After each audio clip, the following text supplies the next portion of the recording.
കയ്യിൽ വന്നൊരു കളി എങ്ങനെ തോക്കണമെന്നും അതുപോലെ തന്നെ കയ്യിൽ നിന്ന് പോയൊരു കളി തിരിച്ചു പിടിച്ച് എങ്ങനെ ജയിക്കണമെന്നും കാണിച്ചുന്നൊരു കിടിലൻ മാച്ച് ആയിരുന്നു ഇന്നലത്തെ CSK വേഴ്സസ് SRH. ശരിക്കും ഇന്നലത്തെ മാച്ച് CSKക്ക് ജയിക്കാൻ പറ്റുന്ന ഒരു മാച്ച് ആയിരുന്നു.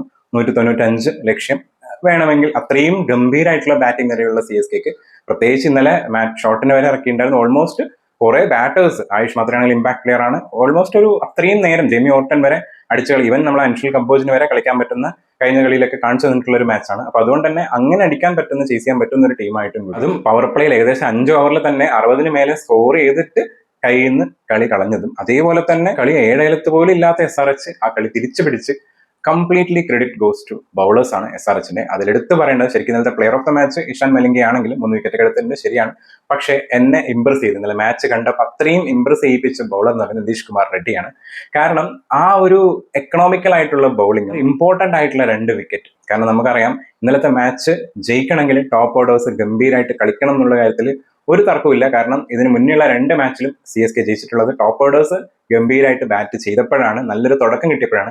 അതിനുശേഷം പിന്നീടുള്ള ലോ ഓർഡർ ബാറ്റ്സ്മാൻമാരൊക്കെ കളിച്ച് അങ്ങനെയാണ് ശരിക്കും ജയിച്ചിട്ടുള്ളത്. അപ്പോൾ ആ ഒരു സ്ഥിതിക്ക് ഇന്നലെ സഞ്ജു സാംസൺ, നമുക്കറിയാം സഞ്ജു സാംസൺ ആണ് ഏറ്റവും വലിയ എക്സ്പെക്ടേഷൻ. അത് കഴിഞ്ഞാൽ ആയുഷ് മാത്രമേ.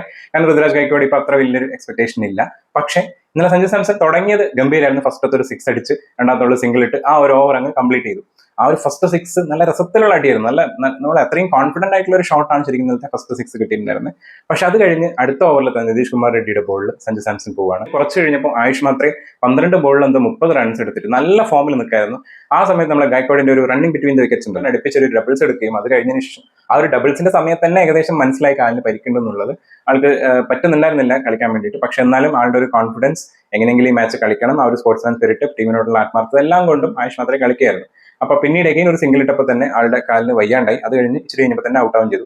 ഈ 2 വിക്കറ്റ് എടുത്ത ഇമ്പോർട്ടന്റ് കളിയിൽ അത്രയും ഇമ്പാക്ട് ഉണ്ടാക്കിയ ശരിക്കും നിതീഷ് കുമാർ റെഡ്ഡിയാണ്. അവസാനം SRH 10 റൺസിന്, ലാസ്റ്റ് മാച്ച് വരെ ത്രിൽ മാച്ച് ആയിട്ടുള്ള ഒരു മാച്ചിൽ 10 റൺസിന് SRH ജയിക്കുകയാണ്. ഇനി കളിയിലോട്ട് വരുന്ന സമയത്ത് ഫസ്റ്റ് ബാറ്റിംഗിൽ വരുന്നതിന് മുന്നേ തന്നെ ഒരു കാര്യം പറയാനുണ്ട്. ടോസ് ഇന്നലെ ശരിക്കും CSK ആണ് ജയിച്ചത്. ടോസ് കിട്ടിയതിന് ശേഷവും ബൗൾ ചൂസ് ചെയ്തത് എന്തിനാണെന്നുള്ളൊരു കാര്യം എനിക്ക് ചെറിയൊരു ഡൗട്ട് ഉണ്ടായിരുന്നു. പ്രത്യേകിച്ച് SRH ഫസ്റ്റ് ബാറ്റ് ചെയ്യുന്ന സമയത്തും അവർ അടിക്കുന്നത് കണ്ടിട്ട്, പ്രത്യേകിച്ച് അഭിഷേക് ശർമ്മ അടിക്കുന്ന അടി കണ്ടപ്പം എനിക്ക് തോന്നി, അയ്യോ ഇന്നലെ ഫസ്റ്റ് ബാറ്റ് തന്നെ CSK ചെയ്താൽ മതിയായിരുന്നു. ആൻഡ് എൻ്റെ ഒരു ഓർമ്മ ശരിയാണെങ്കിൽ അന്നത്തെ ഒരു മാച്ചിൽ CSK ഫസ്റ്റ് ബാറ്റ് ചെയ്തിട്ടാണ് നല്ല രീതിയിലുള്ള സ്കോർ ഉണ്ടാക്കിയത്. ബൗളിംഗ് ചൂസ് ചെയ്ത് SRHന് ഗംഭീരമായിട്ട് അടിക്കാനുള്ള ഒരു അവസരം ഉണ്ടായി കൊടുത്തു. അതിൽ മാറ്റ് ഷോട്ട് എന്ന് പറഞ്ഞ ബൗളർ എന്താണെന്നറിയില്ല, ഇന്നലെ അടിയോടെ അടിയായിരുന്നു ആൾക്ക് കിട്ടിയിട്ടുണ്ടായിരുന്നത്. പിടിച്ചുന്ന ബോളേഴ്സ് എന്ന് പറയുന്നത് നമ്മളെ ജെമി ഓർട്ടനും അതുപോലെ അൻഷിൽ കമ്പോജും, പിന്നെ അതുപോലെ തന്നെ ഫസ്റ്റത്തെ 2 ഇമ്പാക്ട് ഉണ്ടാക്കിയിട്ടുള്ള മുകേഷ് ചൗധരിയാണ്. ട്രാവിസ് ഹെഡിന്റെ വിക്കറ്റും അതുപോലെ തന്നെ ഇഷാൻ കിഷന്റെ വിക്കറ്റും.